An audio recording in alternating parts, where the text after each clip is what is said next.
What's up guys, Flickify here, and today I've got episode 64 of my York City career mode, and in today's episode we're going to jump into our first Premier League matches. So it's a big day for us here at York City. We're going to see if we can handle the test that the Premier League does have to offer, and you can see there from the news, they think we're going to finish 20th, which is kind of a joke to be honest, because I think I can finish better than that in the Premier League, despite the fact that I'm going to be coming up against some tough teams, but I've really gotten used to playing against this world-class difficulty, and I feel like we can do better than that. So we'll see how we do this season, but start things off today. We're going to get a couple scouting reports from our scouts in, I think it's Denmark and Brazil, and that one guy, 66 and 92, I'm going to keep an eye on him because he looks to have a bit of potential, so we'll see how things progress with him. And the press also speculating whether Hewitt will get the match, and that he will because he is our best back. I think he's the left back that he plays for us, or the right back. So we go into the first match against Sunderland. So Sunderland is a decent squad, but not the best. So they're a good test for us, and they didn't do too well either in their preseason friendlies. But that doesn't matter too much because we drew both of ours. So we start things off with a corner kick from Sunderland, and unfortunately for us, one of our players do go down, and that player is Chikuchi. Minutes within the game, he goes down with, I think, a sprained knee. So that is really unfortunate for us since he is one of our starting strikers, and I do make a substitution. It's kind of good that I did sign that free agent striker Kirchhoff, and here's Kirchhoff showing up. He looks to have some nice ball control, and there he creates a chance for himself. Unfortunately, that one did go well wide, but he's not going to give up there. Sorrentino's going to find him yet again, and he's going to do a very similar move, just chopping right inside. This time, he's just going to power with his right foot into the back of the net in the 27th minute to give us the 1-0 lead there. So a great start for us here at York City. We are looking to jump on the game, and Sunderland really weren't performing too well, to be honest, guys. I thought they would play a lot better in here. Morante actually gets on the score sheet to make it 2-0 for us within the halftime whistle, and there's a halftime whistle. We're up 2-0 at this point against Sunderland, and like I said, I was just really surprised because Sunderland, they're a decent squad. They got Sessegnon, Johnson, and they're Sessegnon showing some really nice passing, but unfortunately he couldn't get that in the back of the net, and we do manage to hold Sunderland off with a clean sheet, and we get the 2-0 result. So I was really happy with that, getting a win in the first match, which is always a nice start to the season. I think in the last few seasons we haven't started off too well. We usually get off to a sluggish start, but hopefully things won't be that way this season. And Kelly's been happy with the opportunities that I've been giving him the bench play. And Ole Sinclair, unfortunately, is not happy. He wants some more play time with the club, and I'm going to try to fit him in a little bit more. So again, I do want to sell Sinclair off sometime, maybe in the winter transfer window, maybe sometime next year, because as you guys know, he just doesn't fit too well into the squad anymore. Although he's a good player, he just doesn't have the attributes that I'm looking for. And they're a little bit of transfer business. Ruiz wants a transfer, so that's a bit of an interesting call, and he's actually has quite a bit of value here in this career mode because he is a young player and he has a decent overall, so he does go for quite a bit. I don't think I'm going to go after him because he's worth a little bit too much than what we have. But for our next match, we do come against the Spurs, which is a tough match because they've got the likes of Bale, they've got the likes of Christian Caballos. Gomez for some reason is in goal and not Hugo Lloris.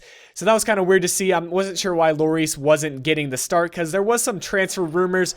I think Borussia Dortmund wanted to go after him, but I think at this point he's still with the club. But Kirchhoff getting a nice opportunity there, but a good save there by Gomez to keep the game at 0-0. And Spurs defense did hold off really well. They did perform quite well. And the thing about the Tottenham is that they're such a young team to start off with in career mode that at this point their players have just progressed so well. I think Gareth Bale should be really near the 90s if he isn't already. And he still is playing here at Tottenham, and he hasn't gone on transfer. So Spurs are really a tough test, and Christian Caballos, I know he's a young player, and he might have progressed quite well. And there he gets a really nice opportunity, but Joe Jerome showing his stuff and keeps the game at 0-0 for us. So Joe Jerome having a huge game for us, keeping the game at 0-0, but Defoe there finds the Caballos or Livermore this time, and Livermore is finally going to get it by Joe Jerome to give Spurs the lead there 1-0 in the 52nd minute. So I can't blame Joe Jerome there too much. He has performed really well this season, you know, holding Sunderland off with a clean sheet. And this game, he did make some key saves, but our defense seemed to fall apart after. Our morale was just down, and Caballos does make it 2-0 for them in the 56th minute, so unfortunate for us. We just couldn't seem to be able to break down Spurs' defense. They did hold off pretty strong. Here, Kirchhoff creates a chance, but Gomez does tip that one away, and their defense does hold strong and clears that one out eventually. And that's how the match will end, a 2-0 loss for us, so that's that's a little bit disappointing to see, but Spurs are a great team, so losing against them, if we're going to lose against a team, you know, I'd rather lose against one of the bigger name teams like Spurs, Manchester City, Manchester United, Chelsea, and the likes of them. And I don't know if you guys just caught it, but our next game is actually going to be against Chelsea, so that's going to be another tough test for us. And at this point, they still have a lot of the key players that they had at the start of career mode, including Hazard, Fernando Torres. I think Lampard is still actually playing for them, so that's kind of cool to see because Lampard's a bit of a legend for him, and he is getting up there in age, but it's good to see that he's still going strong. But here we get an offer for Reece Kelly for a loan offer. I decided to reject this one because Kelly is a bit of a rotational player for us, and he does seem to get a bit of playtime, and he hasn't really expressed any concerns with his playtime with the club, so I decided to keep him on the team.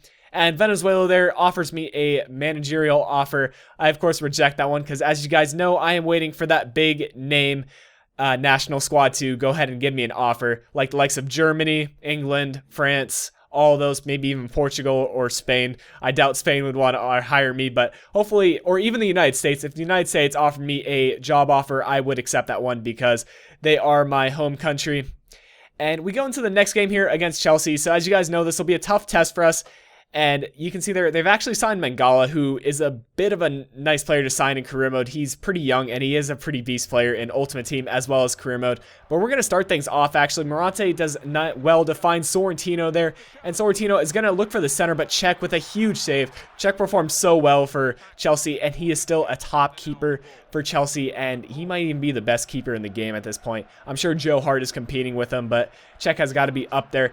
But Eden Hazard does really well there to find Demba Ba, and Demba Ba is going to make it 1-0 in the 36th minute. So Hazard, obviously, Chelsea's probably top player. He's attribute-wise, he's their top player. But Demba Ba, a clinical finisher, and he made it 1-0 for Chelsea going into halftime. So it's going to be tough for us to come back from this, but we were looking to pass things around, just waiting for the right opportunity. And Cech there turns the defender. Cech gets a hand on it, but Cech, just his shot had too much power, and he's going to put that one away to tie things up 1-1. And here in the 82nd minute, I was really looking to hold off for a draw. Sorrentino, you know, we still have an opportunity to create a chance, but Sorrentino's going to find Cech. He takes one touch, and look at that finish from him. He's performed so well again this season, and it's just so difficult for me to choose what players I'm going to have in the starting 11 because we have so many players performing and wanting to do well for this club that I have to make some decisions. But we end the episode off with a nice win against Chelsea 2-1. And maybe that's a look for things to come against those big name clubs. And York City is not a club to be messed with. But anyways, I hope you guys enjoyed this episode of my career mode. If you did, a like and a comment is always appreciated. Anyways, this has been FlickFi. I'll talk to you guys again soon. Alright guys, hope you enjoyed those first few matches from the Premier League. If you want to see some more videos from me, you can click on the video on your left to be taken to a squad builder, and click on the video on your right to be taken to a pack opening video.